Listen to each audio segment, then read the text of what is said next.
తిరుమల తిరుపతి దేవస్థానం తిరుగిరులపై కొలువై ఉన్న కలియుగ దైవం శ్రీ వెంకటేశ్వర స్వామి ఆలయంతో పాటు 7 కొండలెక్కి వచ్చే భక్తుల ఆలనా పాలన చూసుకోవాల్సిన గురుతర బాధ్యత ఉన్న సంస్థ. మరి టీటీడీ పనితీరు ఎలా ఉంది? తాము అధికారంలోకి రాగానే మొత్తం ప్రక్షాళన చేస్తామన్న కూటమి ప్రభుత్వం ఆ దిశగా అడుగులేస్తోందా? ఇప్పటి వరకు ఎలాంటి చర్యలు తీసుకుంది? ఆ 7 కొండలపై వచ్చిన మార్పులేంటి చూద్దాం. మొత్తం జూలై నెలలో శ్రీవారిని దర్శించుకున్న భక్తుల సంఖ్య 22.13 లక్షలు. తర్వాత హుండీ కానుకలు 125.35 crores. తర్వాత విక్రయించిన శ్రీవారి లడ్డూల సంఖ్య 1.04 crores. అన్నప్రసాదం స్వీకరించిన భక్తుల సంఖ్య 24.04 లక్షలు. కళ్యాణకట్ట దగ్గర తలనీలాలు సమర్పించిన భక్తుల సంఖ్య 8.67 lakhs. ఏంటి కొండపై వచ్చిన మార్పులు చెప్పమంటే, జూలైలో శ్రీవారిని దర్శనం చేసుకున్న భక్తులు ఎంతమంది, వచ్చిన హుండీ ఆదాయం ఎంత, విక్రయించిన లడ్డూల సంఖ్య చెబుతున్నారని అనుకుంటున్నారా? మీ డౌట్ కరెక్టే.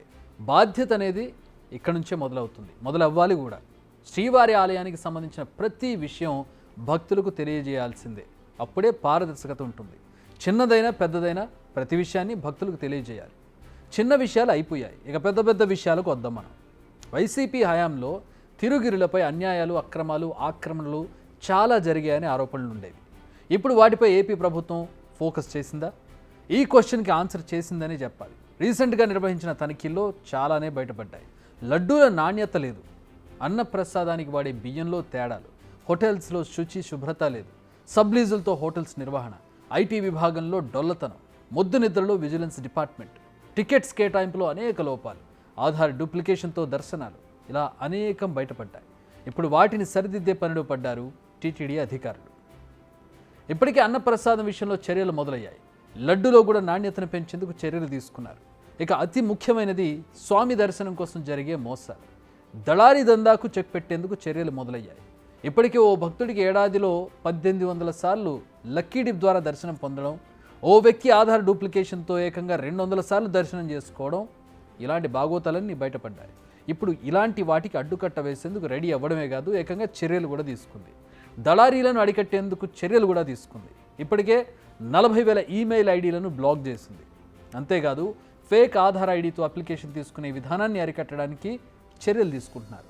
ఆధార్ లింక్ చేసే ప్రాసెస్ను మొదలుపెట్టారు. 33 సజెషన్స్ కానీ, క్వెరీస్ కానీ వచ్చాయి, కంప్లైంట్స్ కానీ వచ్చాయి. వీటిలో ముఖ్యంగా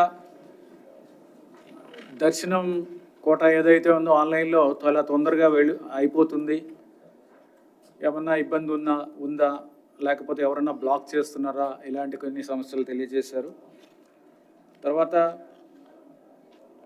శ్రీవారి సేవకులకు సంబంధించిన సమస్యలు చెప్పారు. అంటే వాళ్ళకి బుక్ చేసుకుంటే రావడం లేదని కానీ, లేకపోతే రిప్లేస్మెంట్ ఆప్షన్ ఇవ్వమని కానీ, ఇలాంటి సమస్యలు కూడా చెప్పారు.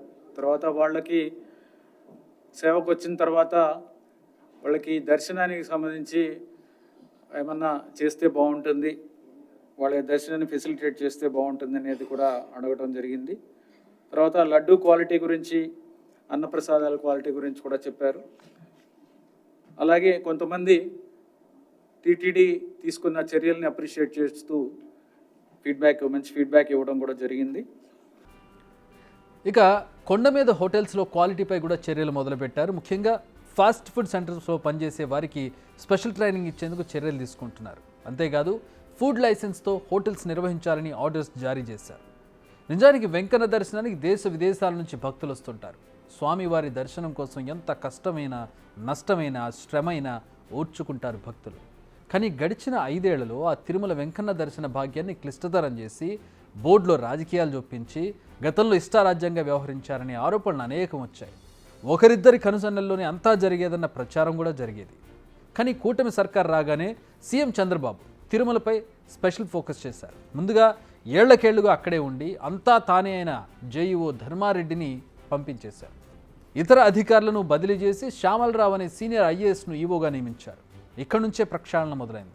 లడ్డూ దగ్గర నుంచి తిరుమల కొండపై అధిక రేటుకు అమ్మే వాటర్ బాటిల్స్ వరకు అన్నిటిపై కొత్త ఈవో ఫోకస్ చేశారు. వ్యాపారులను పిలిచి నిబంధనలు ఏంటో, అవి పాటించకుంటే పర్యవసానాలు ఏంటో క్లియర్ కట్గా చెప్పారు. అవినీతి అధికారులపై వేటు పడడం మొదలైంది. నాణ్యతపై ఫోకస్ పెరిగింది.